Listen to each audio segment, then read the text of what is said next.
It's Timeline Week once again, and I figured we'd check out the action realm as I cover a series that I've been promising for far too long now, and it's the Iron Eagle series. I've only ever seen the first one of these, so this should be pretty interesting to check out. So let's take a peek and see if this timeline is flying high, or if this eagle is more like aluminum foil. This bird took flight back in 1986 with Iron Eagle, and we meet TV's Jason Hendrick as Doug here, and his little brother is Melvin, playing yet another douchey little kid, and their dad disappeared on an Air Force mission. They live on base, and look at this high-tech cassette player he's got plugged into his car. This is just top-notch tech. Doug kind of drives like an asshole, and this was the 80s, and we were supposed to think that that made him awesome, instead of just kind of like a dangerous dick. And one of his friends is a rap by Little Omi Lamar. You'll remember this dude from the RV in Friday 6, and his girlfriend is freaking Jan Levinson, and oh, his other buddy is Styles. When the USAF rejects him, the letter tells us that it's May of 1985, and he meets Enemy Mine, or Mine Enemy, I don't know.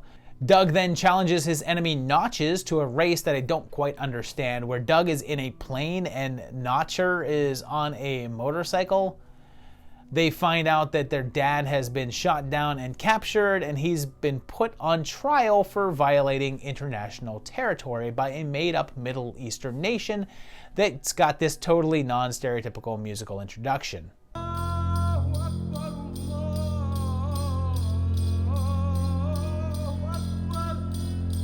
Doug's dad is Jack Death, and then there's this guy. Milo here is played by Robbie Rist, and he's currently one of the more in-demand voice actors in the business, and he was the voice of Michelangelo in the live-action TMNT movies, but before that, he was Oliver on The Brady Bunch, the weird added kid late in the show, but he was also Little John in Big John, Little John, in case you were wondering what those characters in Halloween Kills were a reference to. Well, Big John, Little John was a 70s show about Stan Zvornak as Big John, a dude in his 40s who would occasionally transform into Little John, a 12-year-old boy played by Robbie Rist here.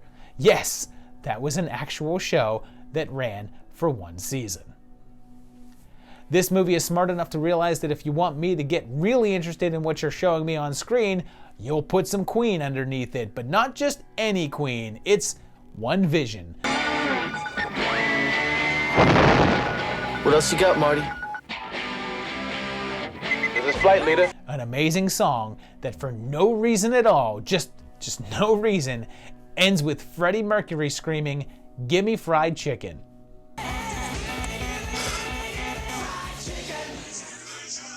It's a masterpiece.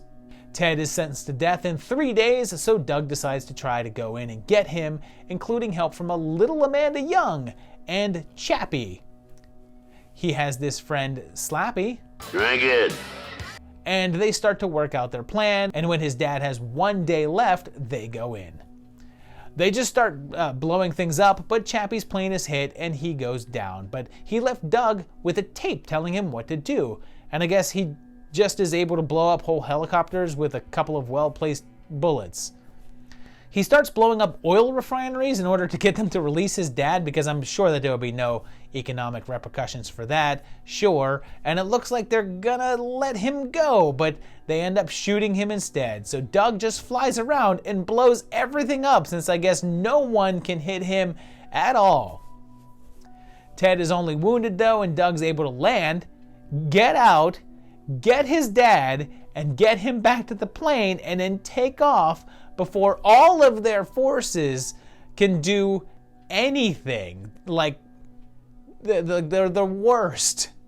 He ends up going head to head with the colonel, who he ends up blowing up, and they're saved by a crew of American planes. It turns out that Chappie is fine, and they all return home, and let's see, these guys stole a fighter jet, flew to a foreign country and attacked them, destroying oil refineries and killing a large number of people in what would have surely been an international incident, and they just kind of let them go. That one was not really a hit. It cost $18 million to make and only brought in $24 million, but I guess the video sales were enough for them to make 1988's Iron Eagle 2, once again directed by Sidney Furie. Doug is back and he's in the Air Force now, and while goofing around, they enter Russian airspace and their planes start firing on them, and Doug's plane is blown up. One day later, the incident is covered up and Chappie's back, and this guy says he's been chosen for a special operation because of how he handled the events of the first film, and says that that was a few years ago. And I may be being pedantic here, but if he meant two, he'd say couple, but a few is 3 or more to me, so it's possibly 88 now. Cooper is leading the mission, and he's the guy who was with Doug when he was shot down, and Nero Wolfe is here, and their team is paired up with a group of Russians, including Reginald Hargreaves, and this was Colm Feore's first feature film. They're responding to reports about nukes in a Middle Eastern country, and they occasionally try to make the Soviets look sinister, but also have like 7 scenes with the US soldiers deliberately acting like jerks to them. Like if you made this movie from another point of view, you'd see the Americans as the dick bad guy bullies. Cobra figures out that Yuri was in one of the Russian jets in the beginning that shot down Doug, and also falls for one of them. During a training run, one of their crew gets killed, and when it turns out that the program had been set up to fail from the get-go, but they rally together, and even though their militaries abandon the project, and they just prepare to nuke the site, they decide to go in anyway. Most of their team gets called back to base, leaving only Cobra and Graves in the air, and Chappie and the others take on the ground troops. They have to try to take down the silos before they're bombed by the US, and they manage to destroy it, which calls off the bombers. And again, even though they deliberately went against higher military orders and commenced an entire military operation with no clearance, they suffer no consequences and are given medals and such. Part 2 was a bit of a bomb, but they made a third one anyway with 1992's Aces, Iron Eagle 3. But Fury didn't return and was replaced by John Glenn, director of 5 Bond films. It begins with Chappie back in action at an air show showing off some World War II aircraft, staging dogfights with paint pellets, and Belloc is here, working with a drug cartel. When one of Chappie's old friends is shot down, he's called in by Dr. Wynn, and it turns out that his buddy is being framed into being a drug runner, and Chappie is implicated.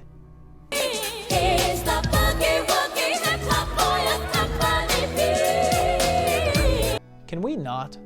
Meanwhile, one of that buddy's sisters is captured by Kleiss, but she escapes and tells Chappie that drugs are being brought into the base there.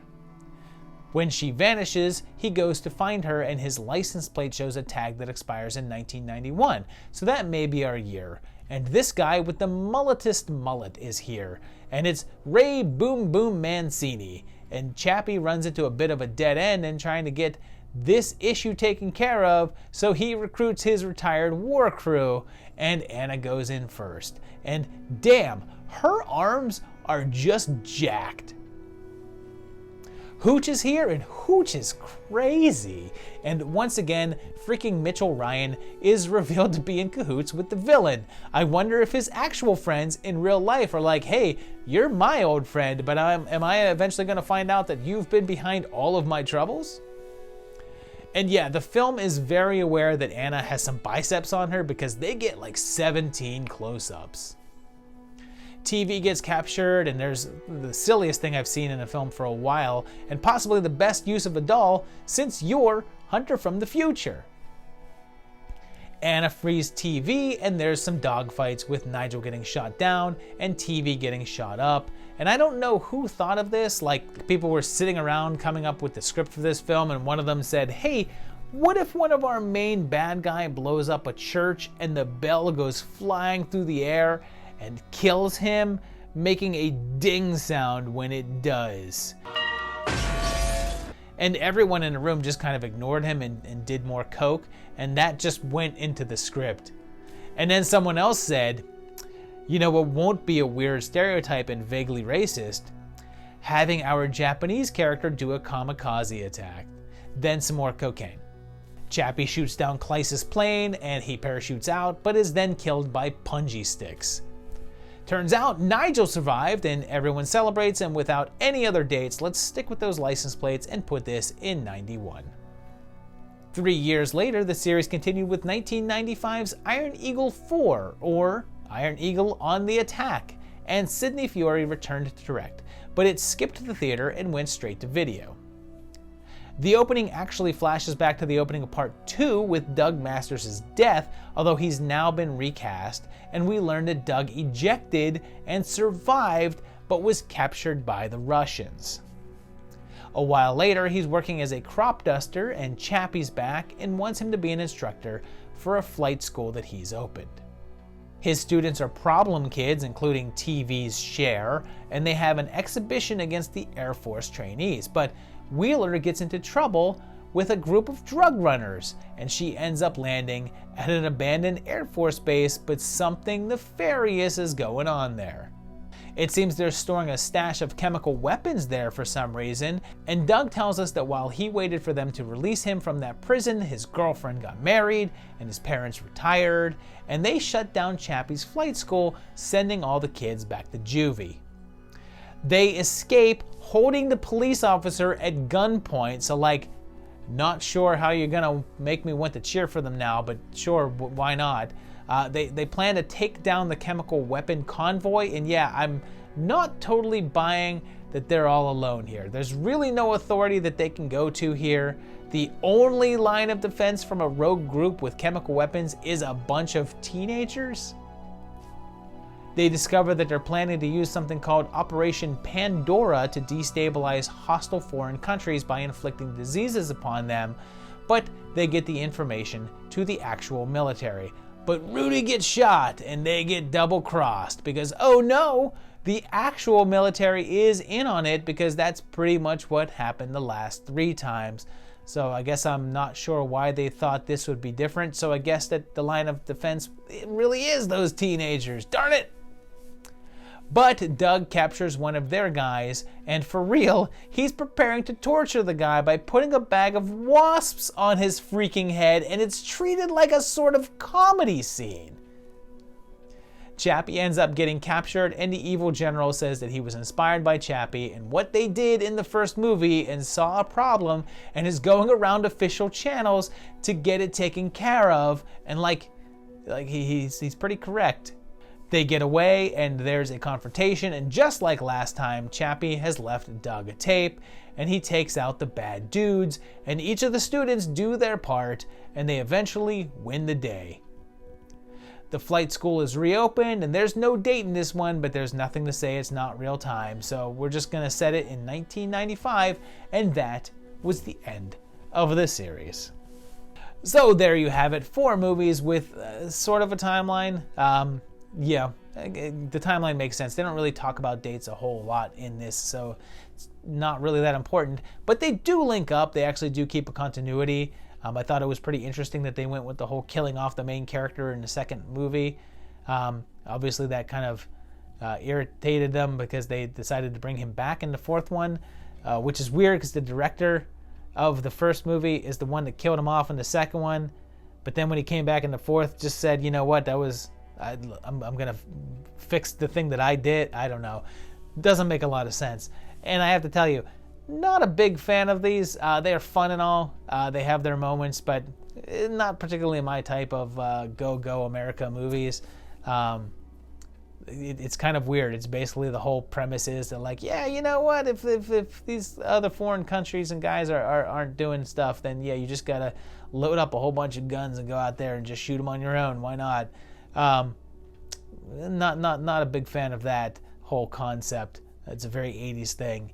But yeah, if you enjoy these way more than I did, let me know down below in the comments and tell me what you thought of these. If you liked the video, hit that like button. If you like what you see on the channel, please consider subscribing. And also, if you think about it, go to my Patreon page at patreon.com/movietimelines. I'd appreciate that. In the meantime, I'll keep on making these videos, and hopefully you'll keep on watching them, because there's another one coming tomorrow as Timeline Week continues.